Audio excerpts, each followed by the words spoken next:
the arguments, I was watching your videos that you've done about the arguments and how to go about them. It was helpful, but I'm still a little bit like I saw the video about that you did about the restaurant and the Yelp reviews, and I thought that was like very interesting how you talked about all the types of the arguments, and it kind of like was an eye opener for me. But still, I don't know. I know not everyone, but I find the conclusion and I find the evidence, and then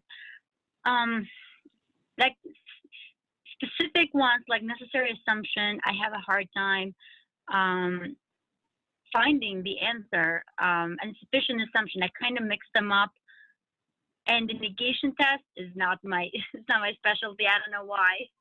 Okay, well, I would suggest that you definitely figure out how to tell the difference between necessary assumption and sufficient assumption. This is something that anyone can learn. You just have to commit the time to noting what are the key words in the questions and that tell you necessary versus sufficient. That I can tell. I can tell by the question. When I read the question, I can tell what kind of argument it is. It's just when I'm going to find the answer choice, I get stuck. Okay, so at least you know the difference. That's important. And then you also have to keep in mind, what is each type asking you to do? Because they're asking for different things. I think of necessary assumption questions as being a very specific kind of must be true question, where they're not really asking for new information. The correct answer is actually something that if we assumed the stimulus to be true, the necessary assumption would logically follow. It's implicit or within the argument already. So you want to gravitate towards more moderate language in the choices. So an example would be, if God created the world, then an underlying necessary assumption is that there is or was a God at some point.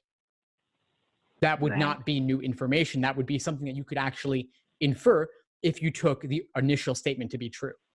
Thanks for tuning into the show. Please subscribe if you haven't done so already to be notified of new episodes as I release them. And feel free to reach out if you need anything at all as you move forward with your prep. I'm happy to help however I can.